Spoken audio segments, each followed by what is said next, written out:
அண்ணாமலை இங்கேயே தான் இருப்பான். எப்போ வரைக்கும் இருப்பானா, அறிவாலயத்தில் இருக்கக்கூடிய ஒரு செங்கலையும் உருவி எடுக்கும் வரை இங்க இருப்பான்.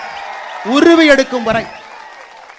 இந்த ஊழல் பெருச்சாளிகள் 35 அமைச்சர்கள் ஊழல் பெருச்சாளிகள் 2026 சிறைக்கு செல்வதை பார்ப்பதற்கு இந்த அண்ணாமலை இருப்பான். அதுவரை நிச்சயமா இருப்பான். அதில் உங்களுக்கு எந்த சந்தேகம் வேண்டாம். உங்க பையனுக்கு ஒரு நியாயம். திருச்சி மாவட்டத்தில் இந்த மரத்துக்கு கீழே உட்கார்ந்து இருக்கக்கூடிய ஏழை குழந்தை தாய், அவங்களுடைய குழந்தைக்கு ஒரு நியாயம். இதாயா நீ வச்சிருக்கிற சமூக மாடல் லட்சணம்? நீங்கள்லாம் வந்து பேசுறீங்க, கேட்டால் நாங்கள் பொறுப்பு இல்லாமல் பேசுகிறேன்னு பட்டம் வேற கொடுக்குறேன். அன்பு தொண்டர்களே, அன்பு சொந்தங்களே, தமிழகத்தை மாற்ற வேண்டிய நேரம் வந்துருச்சுங்க. ஏன்னா இப்போ மாற்றலைன்னா தமிழகத்தை யாராலும் மாற்ற முடியாது. அந்த நேரத்தை நோக்கி வந்து விட்டோம். எல்லாம் தலைகீழாக குட்டிச்சவராக இருக்கிறது. கல்வியிலிருந்து சட்டம் ஒழுங்கிலிருந்து எல்லாம். ஆனால் முதலமைச்சர் என்ன 23ஆம் புலிகேசியை போட 2 பேர்த்த கூட வச்சிருக்கிறார். மன்னா மாதம் மும்மாறி மழை பொழிகிறது, அப்படியே வாங்க, மக்கள் அப்படியே சிரிச்சுக்கிட்டு ஆனந்தமாக இருக்கிறாங்க. இன்னொருத்தர் வேற வெக்கமே இல்லாமல் சொல்றாரு, இந்த அரசுல தான் பெண்கள் பாதுகாப்பு. வெளியே வாயா செப்பல் எடுத்து அடிக்கிறவங்களா உட்கார்ந்துருக்கிறாங்க. 2026 சட்டமன்ற தேர்தலுக்கு ஓட்டு கேட்டீங்களா, வெளியே வரதானே போறீங்க. டிவிஎஸ்சிக்கு கம்ப்ளைண்ட் கொடுத்தோம். முதல் முறையாக DVSC, department of vigilance and anti corruption, லஞ்ச ஒழிப்பு அதிகாரி பாரதிய ஜனதா கட்சி அலுவலகத்துக்குள்ள வந்து என்னைய அலுவலகத்தில் கேள்வி கேட்டாங்க. எங்க போய் வேட்டி வாங்கினீங்க, நீங்க வேட்டி வாங்கினீங்களா, இவர்கிட்ட வாங்கினீங்களா, அந்த வேட்டி எப்படி சோதனை பண்ணீங்க? நாங்கள் வாங்க ஏதாங்க என் வேட்டி இப்படி சொல்லுவீங்கன்னா 3 இடத்துல வேட்டி வாங்கி 3 சோதனை 3 லேபில் பண்ணியிருக்கிறேன். எல்லாத்தையும் வீடியோகிராஃப் எடுத்திருக்கிறேன், கம்ப்ளைண்ட்டும் கொடுத்துருக்கிறேன், ஆக்ஷன் எடுங்க ஐயான். இந்த ஆண்டு எவ்வளவு டெக்னிக்கல் ஆளுங்க பாருங்க. இந்த ஆண்டு கொள்முதல் கொள்கையை மாற்றி வார்ப்பில் 65% பாலிஸ்டர் அலோடுன்னு இவங்களே மாற்றிருக்கிறாங்க.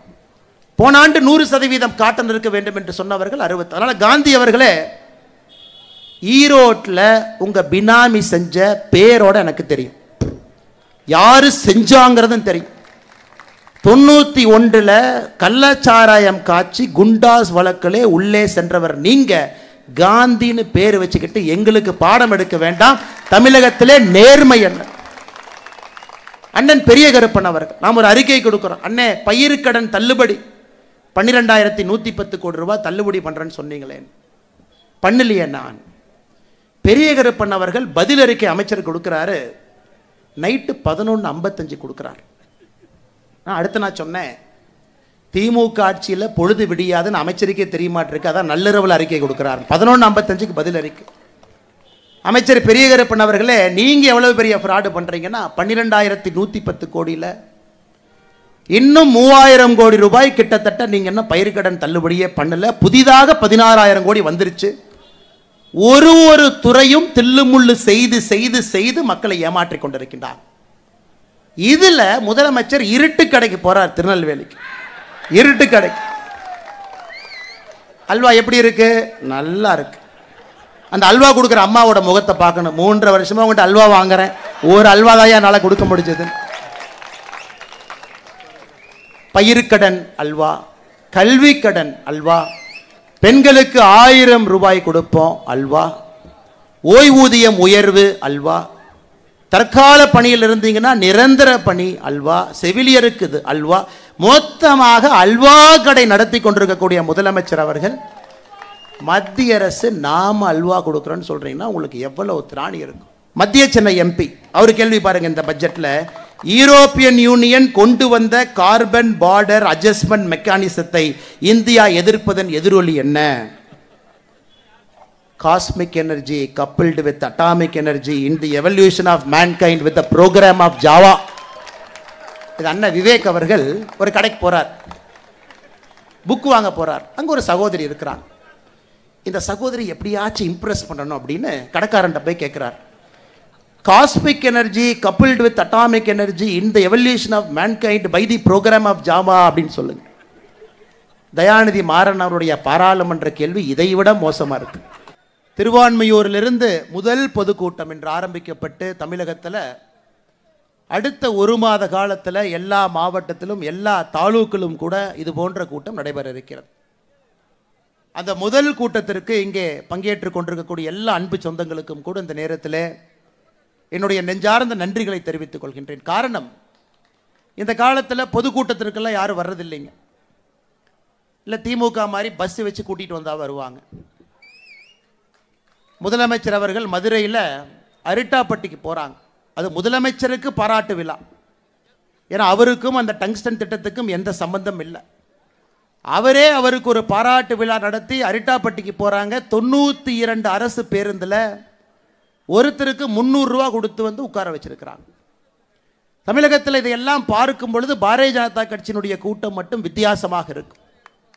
நம்முடைய தொண்டர்கள் அவர்களாக ஒரு ஈடுபாட்டோடு இந்த நாட்டின் மீது, நம்முடைய மாநிலத்தின் மீது இருக்கக்கூடிய பற்றோடு பங்கேற்கக்கூடிய ஒரு பொதுக்கூட்டம் பாரதிய ஜனதா கட்சியினுடைய கூட்டம் மட்டும்தான். அதற்காக உங்களுக்கு நன்றி சொல்ற காரணம், ஜனநாயகத்தின் மீது மக்கள் நம்பிக்கை வைக்க வேண்டும் என்றால் இது போன்ற பொதுக்கூட்டம் தன்னெழுச்சியாக நடைபெற வேண்டும். அதுபோன்ற ஒரு பொதுக்கூட்டம் இன்று திருவான்மியூரில் நடந்து கொண்டிருக்கிறது. அது வருகின்ற அடுத்த 1 மாத காலத்தில் தமிழகம் முழுவதும் அது செல்ல இருக்குதுங்க ஐயா. பெரியோர்களே, தாய்மார்களே, இது ஒரு சாதாரண மேடை இல்லைங்க.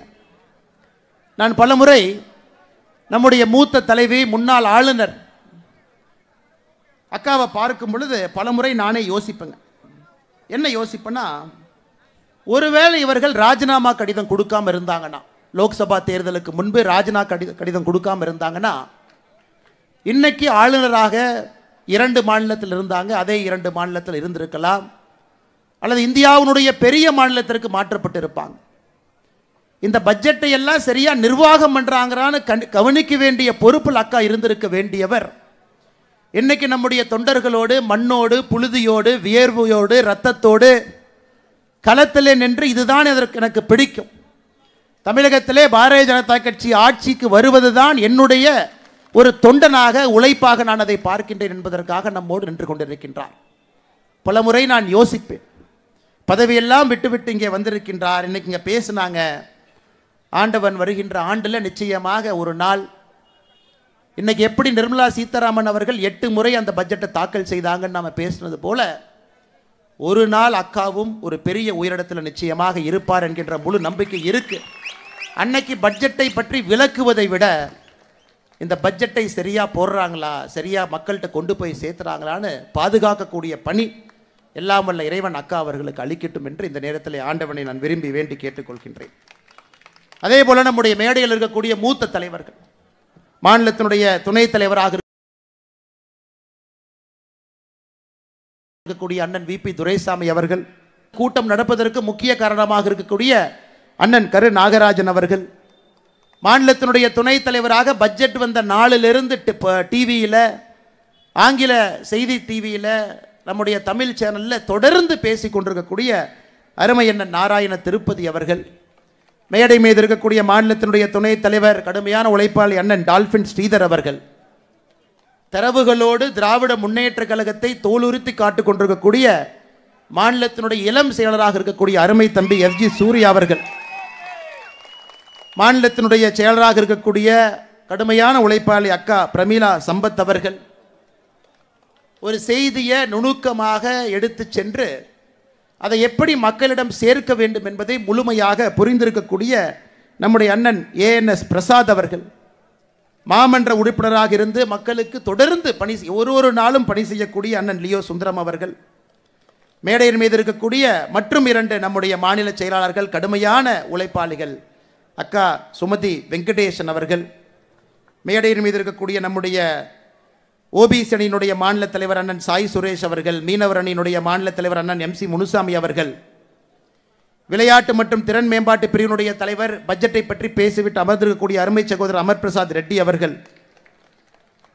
நம்முடைய அற்புதமான மாவட்ட தலைவர்களாக மேடையின் மீது வீற்றிருக்கக்கூடிய அருமை சகோதரர்கள் குமார் அவர்கள், சஞ்சீவ் அவர்கள், சகோதரி லதா அவர்கள், அருமை சகோதரர் கிரி அவர்கள், அருமை சகோதரர் பாஸ்கர் அவர்கள், அருமை சகோதரர் பாலாஜி அவர்கள், அருமை சகோதரர் நாகராஜ் அவர்கள், இந்த மண்டலினுடைய ஆற்றல் மிகுந்த தலைவராக இருக்கக்கூடிய அருமை சகோதரர் பாலு அவர்கள், கிளை தலைவராக மேடையின் மீது வந்து நம்முடைய அன்பு பரிசாக ஒரு பொன்னாடையை பெற்றுக்கொண்டு அழுகின்ற தன்னுடைய குழந்தையை வைத்துக்கொண்டு, கை குழந்தையை வைத்துக்கொண்டு கட்சி பணி செய்யக்கூடிய அற்புதமான நம்முடைய கிளை தலைவர் அருமை சகோதரி யுவராணி அவர்கள், பாரதிய ஜனதா கட்சியினுடைய அலுவலக செயலாளர் சந்திரன் அவர்கள், முக்கியமாக நம்முடைய மீடியா நண்பர்களை இங்கே அழைத்து வந்து பாரதிய ஜனதா கட்சியினுடைய எல்லா செய்திகளும் கூட பட்டி தொட்டி எல்லாம் செல்வதற்கு காரணமாக இருக்கக்கூடிய அருமை சகோதரர் ரங்கராயன் அவர்கள் முக்கியமாக இந்த நிகழ்ச்சி நடப்பதற்கு ஒரு பெரிய காரணமாக இருந்து இந்த இடத்துல நிகழ்ச்சி நடத்தப்பட வேண்டும். காரணம், இதே இடத்துல பல ஆண்டுகளுக்கு முன்பு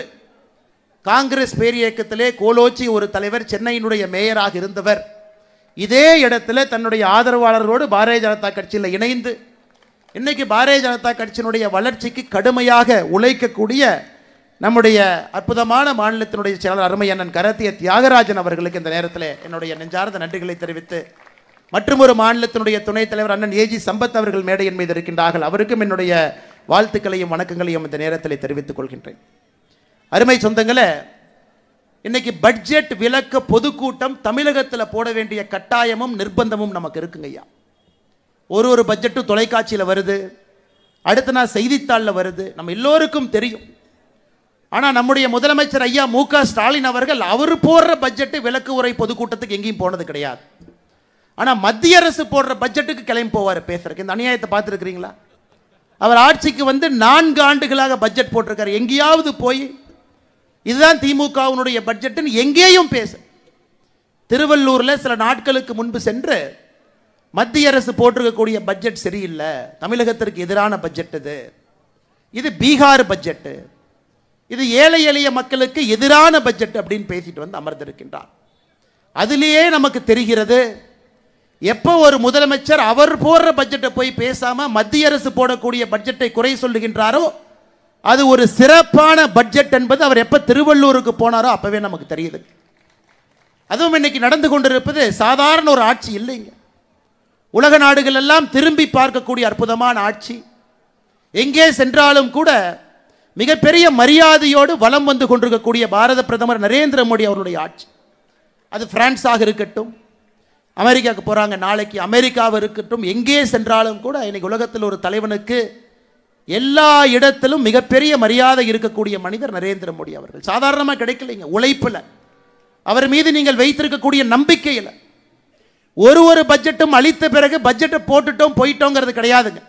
ஒரு ஆண்டு காலத்தில் போட்டிருக்கக்கூடிய பட்ஜெட்டை முழுமையாக அமல்படுத்தி மக்களுடைய நம்பிக்கையை பெற்று ஒரு பட்ஜெட் அல்ல, 2 பட்ஜெட் அல்ல, 10 பட்ஜெட்டுகளை தாண்டி தொடர்ச்சியாக 11வது பட்ஜெட்டையும் அளித்து இன்னும் பல 100 பட்ஜெட்டுகளை அளிக்க இருக்கக்கூடிய பாரதிய ஜனதா கட்சியினுடைய ஒப்பற்ற தலைவனாக இருக்கக்கூடிய நரேந்திர மோடி அவர்களுடைய 11வது பட்ஜெட்டுங்க ஐயா. நிர்மலா சீதாராமன் அம்மா அவர்களுடைய 8வது பட்ஜெட்.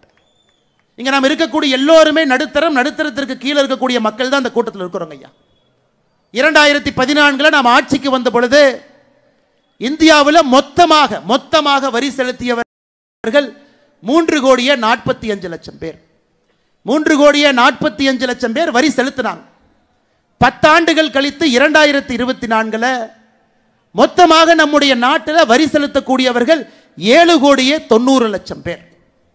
10 ஆண்டுகள்ல இந்த நாட்டினுடைய வளர்ச்சியின் காரணமாக 4,45,00,000 பேர் புதியதாக வரி செலுத்தக்கூடியவர்களாக மாறி இருக்கின்றார்.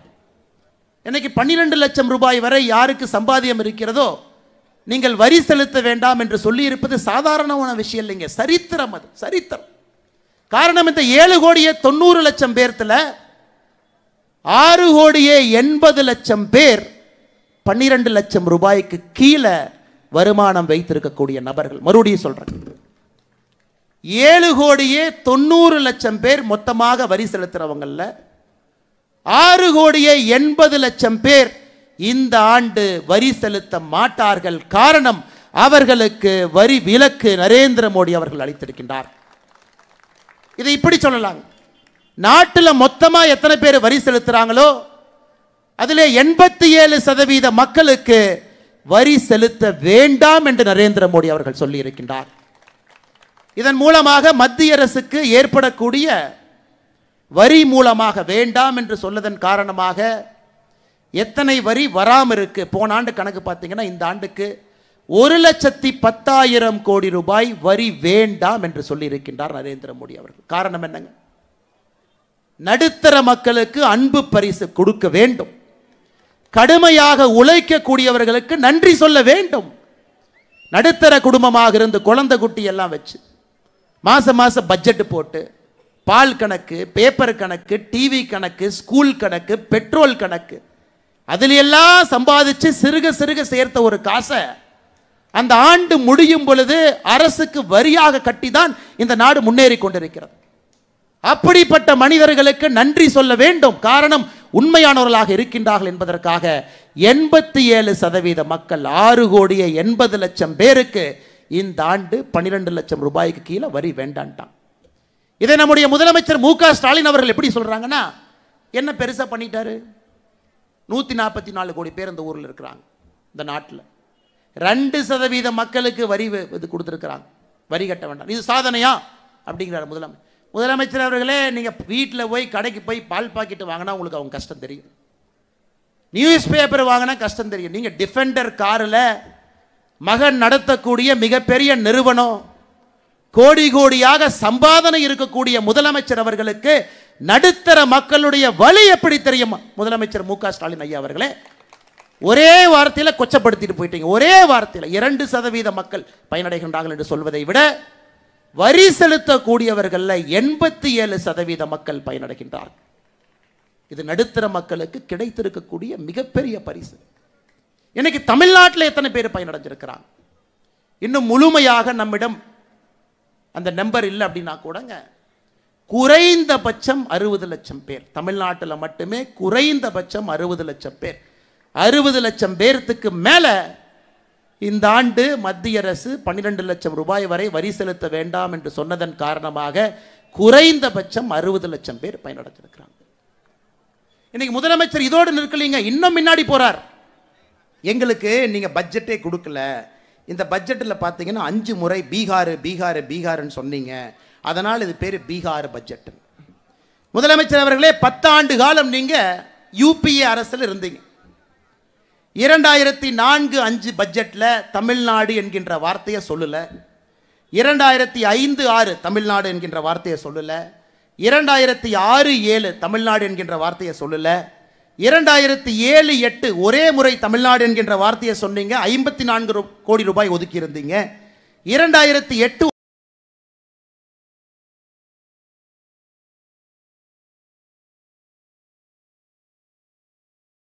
ஒரு முறை தமிழ்நாடு என்கின்ற வார்த்தையை பயன்படுத்தினீங்க, 300 கோடி.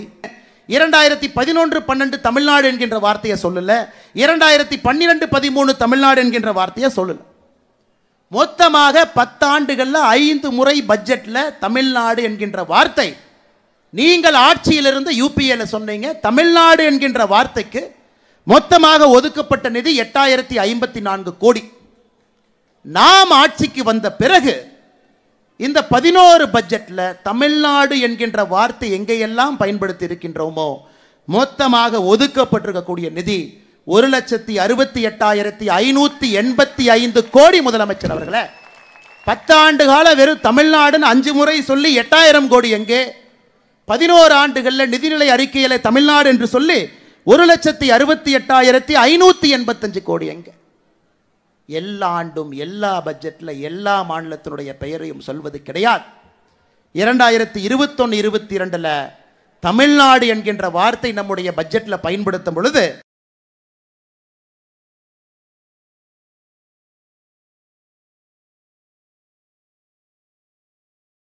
$1,66,000 கோடி தமிழகத்திற்கு மட்டும் கேட்பாங்க, சில இடத்துல கொடுப்பாங்க. ஒரு ஆண்டும் கூட ஒரு மாநிலத்திற்கு ரொட்டேஷன். 2021-22 தமிழ்நாட்டுக்கு கொடுத்தாங்க 1,68,000 கோடி, நம்ம ஊருக்கு கொடுத்தாங்க ஐயா. போன ஆண்டு ஆந்திரா என்கின்ற வார்த்தையை பயன்படுத்தி அவங்களுக்கு கொடுத்தாங்க, இந்த ஆண்டு பீகாருக்கு கொடுத்திருக்கிறாங்க. எல்லா ஆண்டும் ஒரு சில மாநிலத்திற்கு சிறப்பு சலுகைகளோடு கொடுக்கத்தான் போறாங்க. அது பட்ஜெட் இல்லைங்க ஐயா. பட்ஜெட் 50 லட்சம் கோடி ரூபாய் பட்ஜெட். இந்த பட்ஜெட் நாம் தாக்கல் செய்திருப்பது 50 லட்சம் கோடி. 2013-14 ஐயா பி சிதம்பரம் அவர்கள் கடைசி பட்ஜெட் போட்டுட்டு காங்கிரஸ் ஆட்சியிலிருந்து காலி செய்த பொழுது மொத்த பட்ஜெட் எவ்வளவுங்க ஐயா போட்டோம்? மொத்த பட்ஜெட் காங்கிரசினுடைய கடைசி ஆண்டுல பட்ஜெட்டினுடைய மொத்த செலவாதீனம் 15,90,000 கோடி. 15 லட்சம் கோடி தாங்க ஐயா பட்ஜெட்.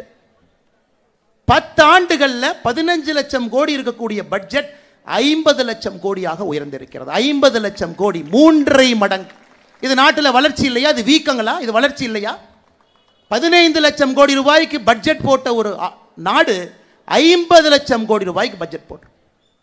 அது மட்டும் இல்லைங்க ஐயா, 2013-14 காங்கிரசினுடைய கடைசி ஆண்டு ஒரு இந்தியனுடைய சராசரி வருமானம் 86,000 ரூபாய்.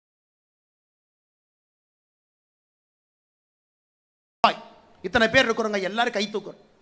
சராசரி வருமானம் ஒருத்தருக்கு 86,000 ரூபாய். காங்கிரசினுடைய கடைசி ஆண்டு. இந்த ஆண்டு பட்ஜெட்லேயே அம்மையார் நிர்மலா சீதாராமன் அவர்கள் சொல்லி இருக்கின்றார், ஒரு சராசரி இந்தியனுடைய வருமானம்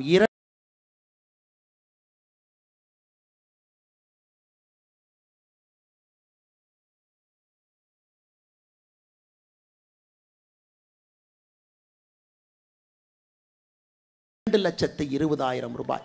இதற்காக உயர்த்தி இருக்கின்றோம். அதுவும் 2.5 மடங்கு. வீட்டுக்கு வெளியே வாங்க, சிவப்பு கம்பளத்துக்கு வெளியே வாங்க,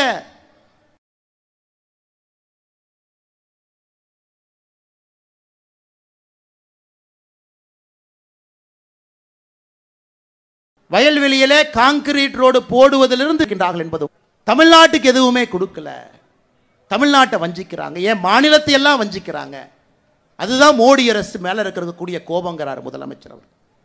கடைசியாக காங்கிரஸ் அவங்க பட்ஜெட் போட்டுட்டு 2013-14 நிதி பகிர்வு, மொத்த நிதியில எவ்வளவு நிதியை மாநிலத்துக்கு கொடுத்தாங்க.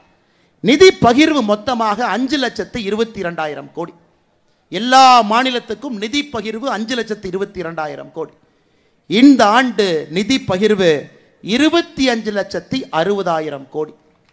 5 மடங்கு மாநிலத்திற்கு வரக்கூடிய நிதி பகிர்வு அதிகரிச்சிருக்கு இல்லைங்களா? 5 மடங்கு. 10 ஆண்டுகள், 75 ஆண்டுகள் சுதந்திரத்திற்கு பிறகு 5 லட்சம் கோடி கொடுத்தீங்க மாநிலத்திற்கு, எல்லா மாநிலத்துக்கும் சேர்த்து. 10 ஆண்டுகளில் 25 லட்சம் கோடி ரூபாய் மத்திய அரசு நிதியை பகிர்ந்து எல்லா மாநிலத்துக்கும் கொடுத்து. ஏன் பொய் சொல்றீங்க? எதற்காக மேடை போட்டு மைக்கு கட்டி எதற்காக முதலமைச்சர் அவர்களை பொய் பேசுறீங்க? நீங்க மட்டும் பொய் பேசல, சுத்தி இருக்கக்கூடிய அமைச்சர்கள் எல்லாம் போட்டி போட்டு பொய் சொல்றாங்க. அதையெல்லாம் நான் பட்டியலிட்டு காட்டுறேங்க, என்னென்ன பொய் நீங்க சொல்லியிருக்கிறீங்க.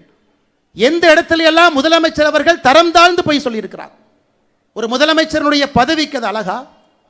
சத்திய பிரமாணம் செய்து அரசியலமைப்பு சட்டத்தின்பால் நம்பிக்கை வைத்து ஆட்சியில் இருக்கக்கூடிய முதலமைச்சர் பொய்யான தரவுகளை கொடுக்கலாங்களா? அதையெல்லாம் அடுத்த 10 நிமிஷம் நான் சொல்றேங்க.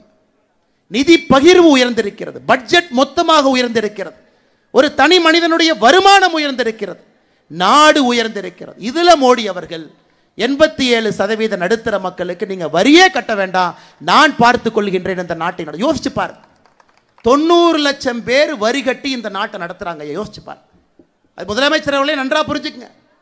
144 கோடி பேர் மக்கள் இருக்கக்கூடிய தாய் திரு இந்திய நாட்டில் 90 லட்சம் பேர் தான் இன்னைக்கு வரி கட்டுறாங்க. அது சந்தோஷம் தான், நமக்கு போதும். மிச்சவங்க வரி கட்டவில்லை என்றாலும் கூட எப்படி இந்த நாட்டை நடத்த வேண்டும், நடத்த முடியும் என்பதை மோடி அவர்கள் காட்டிக் கொண்டிருக்கின்றார். அதை நீங்க போய் பாருங்க. அதை பார்த்துட்டு பாடம் எடுத்துக்கொண்டு தமிழகத்திற்கு வாங்க. நீங்க போடுற பட்ஜெட்டையும் மக்கள்கிட்ட சொல்லுங்க.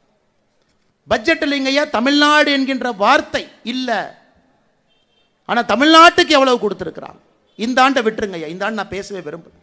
2021, 22, 23, 24 4 ஆண்டுகள் எடுத்துக்கலாம். நீங்கள் ஆட்சிக்கு 21 வந்தீங்க.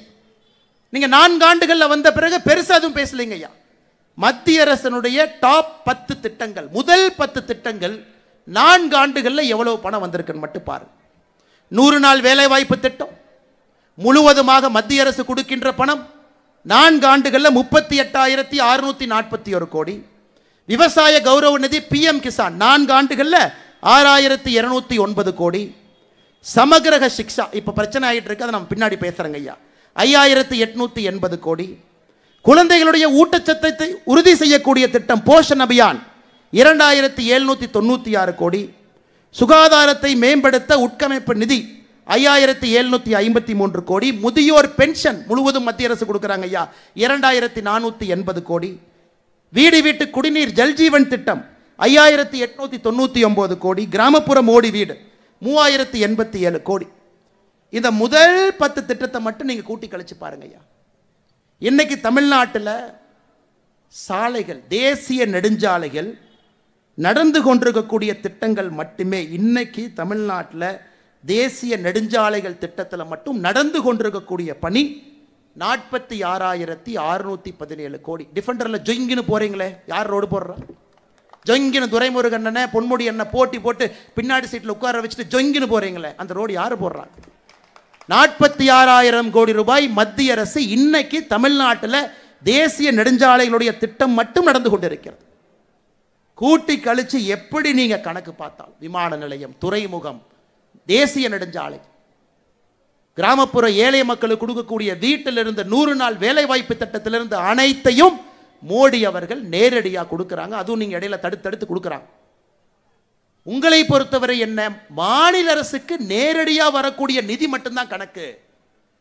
அதை நம்ம ஆங்கிலத்தில் என்ன சொல்றாங்க ஐயா, டிவல்யூஷனுங்கிறோம், கிராண்ட்டுங்கிறோம்.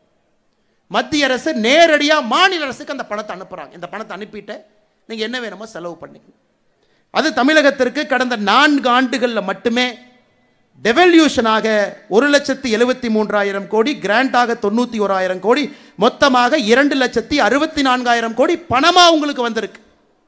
இன்னைக்கு முதலமைச்சருக்கு இதான் பிரச்சனை. அது எப்படி 100 நாள் வேலைவாய்ப்பு திட்டத்துக்கு நீங்க கொடுக்கலாம்? அது எங்ககிட்ட கொடுங்க, நாங்க கொடுப்போம். அது எப்படி மோடி வீடு கட்டுற திட்டத்துக்கு நீங்க கொடுக்கலாம்? எங்ககிட்ட கொடுங்க, நாங்க கொடுப்போம். நேரடியாக உங்களுக்கு வரக்கூடிய பணத்தை மட்டும் கணக்கு போட்டு இவ்வளவு வரி கொடுக்கிறோம், இவ்வளவு வரி திருப்பி கொடுக்குறீங்க. இத்தனை வேலைகள் மோடி செய்கிறார். ரோடு போடுறார், விமான நிலையம் கட்டுறார், துறைமுகம் கட்டுறார், வீடு கட்டி கொடுக்கிறார், வீட்டுக்கு தண்ணீர் குழாயிலே கொண்டு வந்து கொடுக்கிறார். இது எல்லாம் தமிழக மக்களுடைய வரி பணம் திரும்ப நமக்கு வருதுங்க ஐயா. கொடுப்பது எல்லாம் திரும்ப வருது. சிலது நேரடியாக மாநில அரசுக்கு வருது, சிலது மத்திய அரசு திட்டங்கள் மூலமாக வருது. ஆனா வருது. இதையெல்லாம் தாண்டி பாருங்க, மத்திய அரசு நம்ம வட்டி கடை நடத்துறோமா? முதலமைச்சர் சொல்றார், மத்திய அரசு நீங்க வட்டி கடை நடத்துறீங்க, இதெல்லாம் வட்டி வாங்கிட்டாங்க ஐயா, கொடுக்குறோம். நேரடியாக உங்களுக்கு 2,64,000 கோடி நிதி பகிர்வு கடந்த 4 ஆண்டுகள்ல அதுக்கு வட்டியா திரும்ப வந்திருக்கு. ஒரு ஏழை எளிய ஒரு மனிதனுக்கு வீடு கட்டி கொடுத்தா அது வட்டிங்களா? நேரடியாக மோடி கட்டி கொடுக்கிறார். ஒரு விவசாயிக்கு நேரடியாக வங்கி கணக்கு பணம் அனுப்பிச்சா வட்டியா?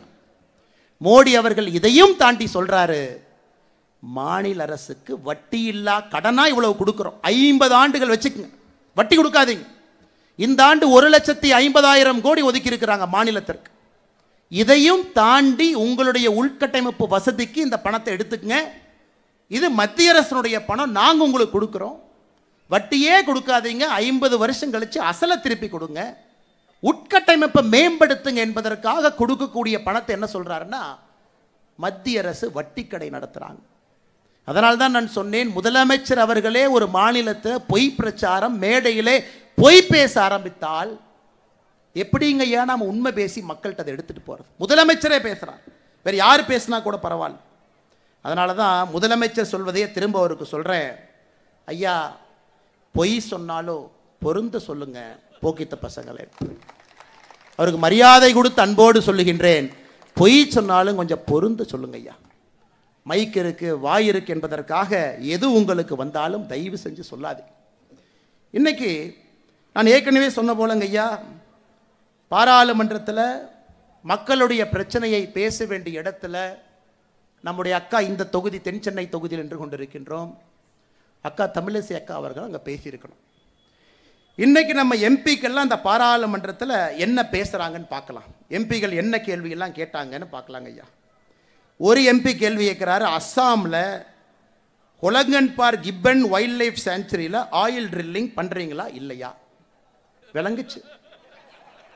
தமிழச்சி அக்கா இந்த தொகுதி எம்பி அவங்க கேட்குறாங்க, மினிஸ்ட்ரி ஆஃப் கார்ப்பரேட் அஃபேர்ஸ் வெப்சைட்டில் ஒரு குளறுபடி இருக்குது, எப்போ சரி செய்வீங்க? ஏங்க உங்களுக்கு ஏதாச்சும் பிரச்சனையாக இருந்தால் போஸ்ட் கார்டில் எழுதி போடுங்க, இமெயில் அனுப்புங்க, கார்ப்பரேட் அஃபேர்ஸ் உங்களுக்கு பதில் போடும். இது பாராளுமன்றத்தில் தொகுதி மக்கள் சார்பாக கேட்கக்கூடிய பிரச்சனையா? இன்னொருத்தர் இருக்கார், பயங்கரமான ஆள், மத்திய சென்னை எம்பி. அவர் கேள்வி பாருங்க, இந்த பட்ஜெட்டில் யூரோப்பியன் யூனியன் கொண்டு வந்த கார்பன் பார்டர் அட்ஜஸ்ட்மெண்ட் மெக்கானிசத்தை இந்தியா எதிர்ப்பதன் எதிரொலி என்ன? Cosmic energy coupled with atomic energy in the evolution of mankind with the program of Java. இது அண்ணா விவேக் அவர்கள் ஒரு கடைக்கு போறார், புக் வாங்க போறார். அங்க ஒரு சகோதரி இருக்கிறார். இந்த சகோதரி எப்படியாச்சும் இம்ப்ரெஸ் பண்ணணும் அப்படின்னு கடைக்காரன்ட்ட போய் கேட்கிறார், cosmic energy coupled with atomic energy in the evolution of mankind by the program of Java அப்படின்னு சொல்லுங்க. தயாநிதி மாறன் அவருடைய பாராளுமன்ற கேள்வி இதை விட மோசமாக இருக்கு. தொகுதி பிரச்சனையை கேளுங்கன்னா ஒரு எம்பியும் போட்டி போட்டு பாராளுமன்றத்தில் கேள்வி கேட்டு இதை தாண்டி இன்னொன்று கேட்டிருக்காரு தயாநிதி மாறன். எப்படியா நீ நான் வந்திருக்கிறேன், எப்படி நீ சமஸ்கிருதத்தில் மொழிபெயர்ப்பு செய்யலாம் பாராளுமன்றத்தில்? நான் விடவே மாட்டேன், நீ எப்படி சமஸ்கிருதத்தில் மொழிபெயர்ப்பு பண்ணலாம்? அதற்கு பாராளுமன்றத்தினுடைய ஸ்பீக்கர் ஐயா சொல்கிறாங்க, ஐயா இங்கே பாருங்க, 10 மொழியில் மொழிபெயர்ப்பு இருக்குது, நம்முடைய தாய்மொழி தமிழ் உட்பட. இன்னைக்கு புதுசாக 5 மொழி அறிமுகப்படுத்துகிறோம், அதிலும் மொழிபெயர்ப்பு வரப்போகுது. பாராளுமன்றத்தில் நேற்றிலிருந்து 15 மொழியில் மொழிபெயர்ப்பு. புதிதாக அறிமுகப்படுத்திய மொழி என்னன்னா போடோ, டோக்ரி, மணிப்பூரி, உருது, சமஸ்கிருதம். இந்த 5 மொழி புதுசாக 10ஓட. உன்னை வரைக்கும் சொல்றாரு, எப்படி நீ சமஸ்கிருதத்தில் மொழிபெயர்க்கலாம்? ஏன்னா நீ கும்முடி பூண்டியை தாண்டினாவே வடக்கு தெற்கு தெரியாது, அங்கே போய் உட்கார்ந்துருக்கிறான். அங்கே பாராளுமன்றத்தில் 543 எம்பியில் 39 பேர்த்த கழிச்சா யாருக்கும் தமிழ் தெரியாது, அவன் கேட்குறான் அதை உட்காந்து. எனக்கு உனக்கு சமஸ்கிருதம் தெரியலனா கம்முன்னு உட்கார வேண்டியதானே, தெரிஞ்சவன் அதை கேட்க போகிறான். டோக்ரி தெரியாதா, தெரிஞ்சவன் கேட்க போகிறான். எதற்காக கம்பு சுத்தணும்? இன்னைக்கு அண்ணன் தயாநிதி மாறன் அவர்களே, உங்களுக்கு நான் ஒன்று சொல்கிறேன். தமிழ் மொழின்னு ஆட்டம் போடுறீங்களே, இந்த ஆண்டு ஏசர் சர்வே, ஒரு ஆண்டும் கூட ஏசர் என்கின்ற நிறுவனம் மக்களுடைய குறிப்பாக மாணவர்களுடைய திறன் எந்த அளவுக்கு இருக்கு அப்படின்னு செக் பண்றாங்க. இந்த ஆண்டு ரிப்போர்ட், 3ஆம் வகுப்பு படிக்கக்கூடிய அரசு பள்ளி மாணவர்கள்ல 87% மாணவர்களுக்கு 2ஆம் வகுப்பில் இருக்கக்கூடிய தமிழ் எழுத்துக்களை படிக்கக்கூடிய திறன் இல்லை. 3ஆம் வகுப்பு படிக்கக்கூடிய தமிழ் மாணவ செல்வங்களுக்கு 2ஆம் வகுப்பு தமிழ் மொழி திறன் 87% இல்லை. 5ஆம் வகுப்பு படிக்கக்கூடிய மாணவ செல்வங்களுக்கு 2ஆம் வகுப்பு தமிழ் 63% மக்களுக்கு படிக்க தெரியவில்லை. 8ஆம் வகுப்பில் படிக்கக்கூடிய அரசு பள்ளி மாணவ செல்வங்களுக்கு 38% மக்களுக்கு 2ஆம் வகுப்பு தமிழ் படிக்க தெரியல.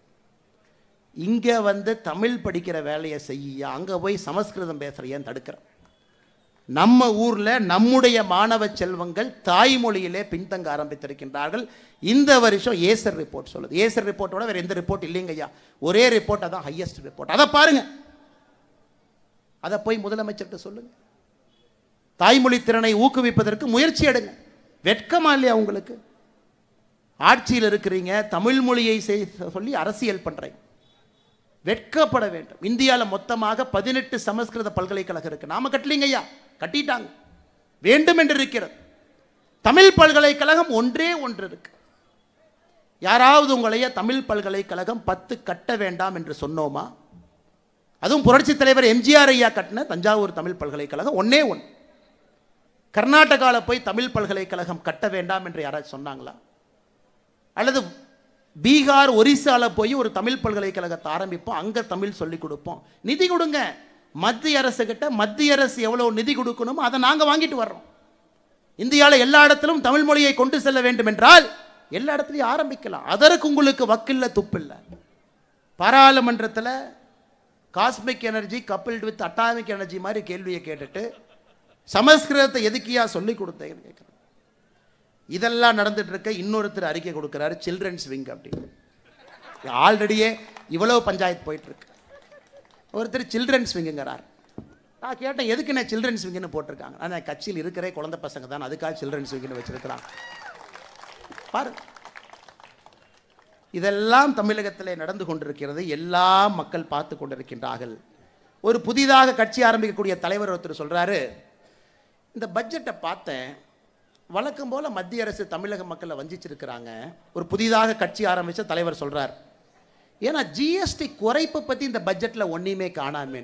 அண்ணே அதுக்கு ஜிஎஸ்டி கவுன்சில் மீட்டிங்னே, அது பட்ஜெட்டுனே, யாராவது தயவு செஞ்சு கூட 2 பேர்த்த உட்கார வச்சு சரியாக சொல்லிக் கொடுக்க சொல்லுனே. ஜிஎஸ்டி கவுன்சில் மீட்டிங் என்ன, பட்ஜெட் என்ன, இரண்டும் வேறு.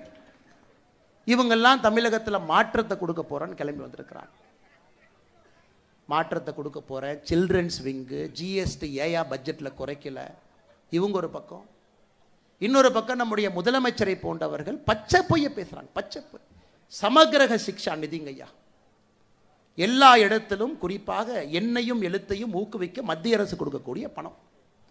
இவங்க தான் லெட்டர் எழுதுனாங்க மார்ச் 15ஆம் தேதி போன ஆண்டு மத்திய அரசுக்கு, தமிழகத்தில் பிஎம் ஸ்ரீ பள்ளி எங்களுக்கு வேண்டும், எங்களுக்கு தயவு செஞ்சு கொடுங்க அப்படின்னு தமிழ்நாட்டினுடைய தலைமைச் செயலாளர் கடிதம் எழுதுகிறார்.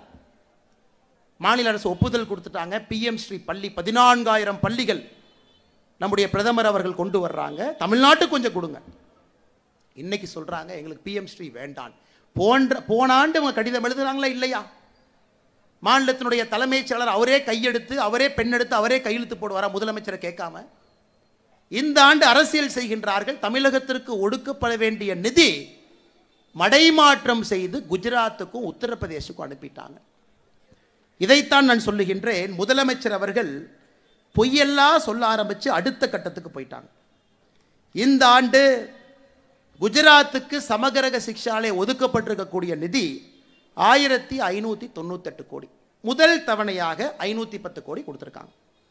உத்தரப்பிரதேசுக்கு ஒதுக்கப்பட்ட நிதி 6971 கோடி, முதல் கட்டமாக 344 கோடி கொடுத்துருக்காங்க. தமிழகத்திற்கு முதல் கட்ட நிதி வர இருக்கிறது. முதல் கட்ட 2 மாநிலத்துக்கு கொடுத்துட்டீங்க, தமிழ்நாட்டுக்கு முதல் கட்ட கொடுக்கல.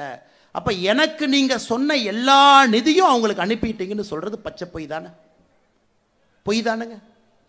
நாம் தமிழகத்திற்கு நிதி கொடுக்க மாட்டோம் என்று எங்கேயும் சொல்லவில்லை. முதல் கட்டமாக அறிவித்த நிதி சில மாநிலத்திற்கு போயிருக்கு. சில மாநிலம் கேரளா, வெஸ்ட் பெங்கால், தமிழ்நாடு உட்பட சில மாநிலத்துக்கு வரல, வரும். முதலமைச்சர் இங்கோடு நிக்கல, பாசிச பாஜக அரசு. அதற்கு நாம பதில் சொன்னா முதலமைச்சர் சொல்றாரு, ஆளுநரும் இருக்கணுமா அண்ணாமலை இருக்கணுமா, 2 பேர் இருக்கணுமா? பாருங்களேன் அநியாயத்தை பாருங்க. ஒரு மனிதனுக்கு எப்ப வாய்க்கொழுப்பு அதிகமாகிறதோ அந்த மனிதனுடைய அழிவு ஆரம்பமாகிறது என்கிறது பொருள். வாய்க்கொழுப்பு அதிகமான இதெல்லாம் ஆணவத்தினுடைய உச்சம், ஆணவத்தினுடைய உச்சம். இன்னொரு கட்சியில யார் தலைவராக இருக்க வேண்டும் என்பதை இன்னொரு கட்சியில் இருக்கக்கூடிய ஒரு நபர் முடிவு பண்ணுவாங்க. ஏங்க உங்க கட்சியில தான் துண்டை போட்டு நீங்க உங்களுக்கு அப்புறம் பையன், அதுக்கப்புறம் இன்ப நிதி, அதுக்கப்புறம் என்னமோ நிதின்னு வச்சிருக்கிறீங்க. இந்த கட்சியை பொறுத்தவரை அண்ணாமலை தொடர்ச்சியாகலாம் இருக்க மாட்டான். ஒரு தலைவர், ஒரு தலைவருக்கு பின்பு ஒரு தலைவர், எல்லா தலைவரும் இணைந்து இந்த வேலையை செய்வதுதான் அந்த கட்சியினுடைய அடிப்படை பண்பு. ஆனா அண்ணாமலை இங்கேயே தான் இருப்பான். எப்ப வரைக்கும் இருப்பானா, அறிவாலயத்தில் இருக்கக்கூடிய ஒரு செங்கலையும் உருவி எடுக்கும் வரை இங்க இருப்பான். உருவி எடுக்கும் வரை. இந்த ஊழல் பெருச்சாளிகள் 35 அமைச்சர்கள் ஊழல் பெருச்சாளிகள் 2026 சிறைக்கு செல்வதை பார்ப்பதற்கு இந்த அண்ணாமலை இருப்பான். அதுவரை நிச்சயமா இருப்பான். அதுல உங்களுக்கு எந்த சந்தேகமும் வேண்டாம். இதையெல்லாம் கேட்டா கோபம் வருது. அன்பில் மகேஷ் பொய்யாமல் இன்னைக்கு காலைல சொல்றாரு, என்னங்க ஒரு கட்சியினுடைய மாநில தலைவர் என்னை பார்த்து பொய் சொல்றீங்கன்னு சொல்றாரு. நான் எதுக்குங்க பொய் சொல்றேன்? ஏங்க திருச்சிராப்பள்ளியில உங்க சொந்த ஊர்ல, உங்க சொந்த திருச்சிராப்பள்ளியில ராமநாதபுரம் அப்படிங்கிற கிராமத்தில் 2 ஆண்டுகளுக்கு முன்பு அரசு பள்ளியை இடித்து குழந்தைகள்லாம் மரத்துக்கு கீழே உட்கார்ந்து 2 வருட காலமாக பாடம் நடந்து கொண்டிருக்கிறது. 2 வருட காலமாக பச்சைமலை பகுதியில் ராமநாதபுரம் கிராமத்தில் 2 வருஷம் ஸ்கூல் கிடையாது அவங்களுக்கு. இடிச்சாச்சுங்க, 2 வருஷம் ஆச்சு இடிச்சாச்சு. மரத்துக்கு கீழே என்னுடைய முகநூலில் அந்த வீடியோவை போட்டிருந்தேங்க. ஐயா குழந்தை பார்க்கணும் நீங்கள் அந்த வெயில் எப்படி நிற்கிறாங்க. அதுக்கு நாங்கள் பிஎம் ஸ்ரீ பள்ளி கட்டி கொடுக்குறோன்னு சொல்கிறோம், நவோதயா வித்யாலயாவை கொடுக்குறோன்னு சொல்கிறோம், கேந்திரிய வித்யாலயா எவ்வளவு வேணுமோ கொடுக்குறோங்கிறோம். நவோதயா வித்யாலயா பேரை வேற ஏதாச்சும் பேரை மாற்றுக்கிறீங்களா, அதுக்கும் தயாராக இருக்கிறோம். அதை வாங்குவதற்கு துப்பில்லை. ஆனால் அன்பில் மகேஷ் பொய்யாமொழி பையன் அவர் நடத்தக்கூடிய பள்ளி விழாவில் பங்கேற்பார். ஒருத்தர் வந்து கேட்பார், அந்த சயின்ஸ் ப்ராஜெக்ட் நல்ல விருது வாங்கினீங்கல்ல. அந்த பையன் நல்ல பையன், நான் எதுவும் பண்ணலிங்க, சும்மா தாங்க நின்று, யாருக்கோ விருது வாங்கினாங்க, என்னை விட்டுருங்க. ஸோ உங்கள் பையனுக்கு ஒரு நியாயம். திருச்சி மாவட்டத்தில் இந்த மரத்துக்கு கீழே உட்கார்ந்துருக்கக்கூடிய ஏழை குழந்தை தாய், அவங்களுடைய குழந்தைக்கு ஒரு நியாயம். இதாயா நீ வச்சிருக்கிற சமூக மாடல் லட்சம்? நீங்கள்லாம் வந்து பேசுகிறீங்க, கேட்டால் நாங்கள் பொறுப்பு இல்லாமல் பேசுகிறேன்னு பட்டம் வேற கொடுக்குறேன். அன்பு தொண்டர்களே, அன்பு சொந்தங்களே, தமிழகத்தை மாற்ற வேண்டிய நேரம் வந்துருச்சுங்க. ஏன்னா இப்போ மாற்றலைன்னா தமிழகத்தை யாராலும் மாற்ற முடியாது. அந்த நேரத்தை நோக்கி வந்து விட்டோம்.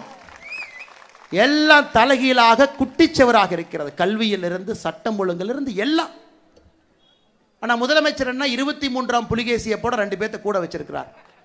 மன்னா மாதம் மும்மாரி மழை பொழிகிறது. அப்படியே வாங்க மக்கள் அப்படியே சிரிச்சுக்கிட்டு ஆனந்தமா இருக்கிறாங்க. இன்னொருத்தர் வேற வெக்கமே இல்லாமல் சொல்றாரு, இந்த அரசுல தான் பெண்கள் பாதுகாப்பு வெளியே வாயா செப்பல் எடுத்து அடிக்கிறவங்களா உட்கார்ந்துருக்கிறாங்க. 2026 சட்டமன்ற தேர்தலுக்கு ஓட்டு கேட்டீங்களா வெளியே வரதானே போறீங்க இப்பெல்லாம் பேசுறாங்க. அன்பு சொந்தங்களே, நாம் அனைவரும் இணைந்து இந்த கூட்டத்திலே நாம் பேசக்கூடிய கருத்துக்களை எல்லா மக்கள்கிட்ட எடுத்துட்டு போனோங்க. அதான் அந்த கூட்டத்தினுடைய நோக்கம். தென் சென்னை தொகுதியினுடைய பாராளுமன்ற உறுப்பினராக இந்த முறை தமிழிசை அக்கா வந்திருக்கணும். எல்லாம் பெரிய மனதோடு இத்தனை லட்சம் வாக்குகளை வாரி இழைச்சிங்க. உங்களுக்கு தெரியும், வெற்றி என்பது தாமதப்பட்டிருக்கிறதோ தவிர வெற்றி என்பது வராம போகலைங்க ஐயா, தாமதப்பட்டிருக்கிறது அவ்வளவுதான். 2026 நிச்சயமாக அது நடக்கத்தான் போகிறது. அதில் எந்த மாற்று கருத்தும் இல்லைங்க ஐயா. நம்ம தெள்ள தெளிவாக இருக்கோம். இவங்க எந்த அளவுக்கு விஞ்ஞான ஊழல் செய்கிறாங்கன்னு ஒரே ஒரு கருத்தை மட்டும் முன்னாடி வைக்கிறாங்க ஐயா. எந்த அளவுக்கு விஞ்ஞான ஊழல். இலவச வேட்டி சேலை திட்டம் ஐயா. ஒரு வேட்டி எடுத்தீங்கன்னா நூல் 2 பக்கம் வருங்க ஐயா. இது ஒரு நூல், இது ஒரு நூல். இந்த நூல் பேர் வார்ஃபுமாங்க, இந்த நூல் பேர் வெஃப்ட்டுமாங்க. இந்த 2 நூல் சேரத்தான் வேட்டி செய்ய முடியும். தமிழக அரசு போன ஆண்டு சொல்றாங்க, இலவச வேட்டியில வார்ப் நேரா இருக்கக்கூடிய நூல் 100% காட்டன் தான் இருக்கணும். இவங்க எந்த அளவுக்கு ஊழல் பண்றாங்கன்னா, காட்டனுக்கு பதிலாக பாலிஸ்டரை மாத்துறாங்க. காட்டன் விலை என்ன, பாலிஸ்டர் விலை என்ன, அதுல மட்டுமே 300 கோடி ரூபாய் ஊழல். காட்டனை எடுத்துட்டு பாலிஸ்டர். அந்த வேட்டியை 5-6 வேட்டி எடுத்து நம்ம சோதனை பண்ணோம். அந்த சோதனையில் 78% பாலிஸ்டர் இருக்கு, 100% காட்டன் இருக்க வேண்டிய இடத்துல 300 கோடி ரூபாய் மொத்தமாக ஊழல். டிவிஎஸ்சிக்கு கம்ப்ளைண்ட் கொடுத்தோம். முதல் முறையாக DVSC, department of vigilance and anti corruption, லஞ்ச ஒழிப்பு அதிகாரி பாரதிய ஜனதா கட்சி அலுவலகத்துக்குள்ள வந்து என்னைய அலுவலகத்தில் கேள்வி கேட்டாங்க. எங்கே போய் வேட்டி வாங்கினீங்க, நீங்கள் வேட்டி வாங்கினீங்களா, இவர்கிட்ட வாங்கினீங்களா, அந்த வேட்டி எப்படி சோதனை பண்ணீங்க. நாங்கள் வாங்க ஏதாங்க வேட்டி இப்படி சொல்லுவீங்கன்னா 3 இடத்துல வேட்டி வாங்கி 3 சோதனை 3 லேபில் பண்ணியிருக்கிறேன். எல்லாத்தையும் வீடியோகிராஃப் எடுத்திருக்கிறேன், கம்ப்ளைண்ட்டும் கொடுத்துருக்கிறேன், ஆக்ஷன் எடுங்க ஐயான். இந்த ஆண்டு எவ்வளவு டெக்னிக்கல் ஆளுங்க பாருங்க. இந்த ஆண்டு கொள்முதல் கொள்கையே மாற்றி வார்ப்பில் 65% பாலிஸ்டர் அலோடுன்னு இவங்களே மாற்றிருக்கிறாங்க. போன ஆண்டு 100% காட்டன் இருக்க வேண்டும் என்று சொன்னவர்கள் 60. அதனால் காந்தி அவர்களே, ஈரோட்டில் உங்க பினாமி செஞ்ச பேரோட எனக்கு தெரியும், யாரு செஞ்சாங்கிறதும் தெரியும். 91 கள்ளச்சாராயம் காட்சி குண்டாஸ் வழக்கிலே உள்ளே சென்றவர் நீங்க. காந்தின்னு பேர் வச்சுக்கிட்டு எங்களுக்கு பாடம் எடுக்க வேண்டாம். தமிழகத்திலே நேர்மை என்ன. அண்ணன் பெரிய கருப்பன் அவர்கள் நாம் ஒரு அறிக்கை கொடுக்கிறோம். அண்ணே, பயிர்க்கடன் தள்ளுபடி 12,110 கோடி ரூபாய் தள்ளுபடி பண்றேன்னு சொன்னீங்களே, பண்ணலையே. நான் பெரிய கருப்பன் அவர்கள் பதில் அறிக்கை அமைச்சர் கொடுக்கிறாரு, நைட்டு 11:55 கொடுக்கிறார். அடுத்து நான் சொன்னேன், திமுக ஆட்சியில் பொழுது விடியாதுன்னு அமைச்சருக்கே தெரியமாட்டிருக்கு, அதான் நள்ளிரவில் அறிக்கை கொடுக்கிறார். 11:55 பதில் அறிக்கை. அமைச்சர் பெரிய கருப்பன் அவர்களே, நீங்க எவ்வளவு பெரிய ஃப்ராடு பண்றீங்கன்னா, 12,110 கோடியில் இன்னும் 3,000 கோடி ரூபாய் கிட்டத்தட்ட நீங்க என்ன பயிர்க்கடன் தள்ளுபடியே பண்ணல. புதிதாக 16,000 கோடி வந்துருச்சு. ஒரு துறையும் தில்லுமுள்ளு செய்து செய்து செய்து மக்களை ஏமாற்றிக் கொண்டிருக்கின்றார். இதுல முதலமைச்சர் இருட்டு கடைக்கு போறார், திருநெல்வேலிக்கு. இருட்டு கடைக்கு அல்வா எப்படி இருக்கு? நல்லா இருக்கு. அந்த அல்வா கொடுக்குற அம்மாவோட முகத்தை பார்க்கணும். 3.5 வருஷமா உங்கள்கிட்ட அல்வா வாங்குறேன், ஒரு அல்வா தான் என்னால கொடுக்க முடிஞ்சது. பயிர்க்கடன் அல்வா, கல்வி கடன் அல்வா, பெண்களுக்கு 1000 ரூபாய் கொடுப்போம் அல்வா, ஓய்வூதியம் உயர்வு அல்வா, தற்கால பணியில் இருந்தீங்கன்னா நிரந்தர பணி அல்வா, செவிலியருக்கு இது அல்வா. மொத்தமாக அல்வா கடை நடத்தி கொண்டிருக்கக்கூடிய முதலமைச்சர் அவர்கள் மத்திய அரசு நாம அல்வா கொடுக்குறோன்னு சொல்றீங்கன்னா உங்களுக்கு எவ்வளவு திராணி இருக்கும்.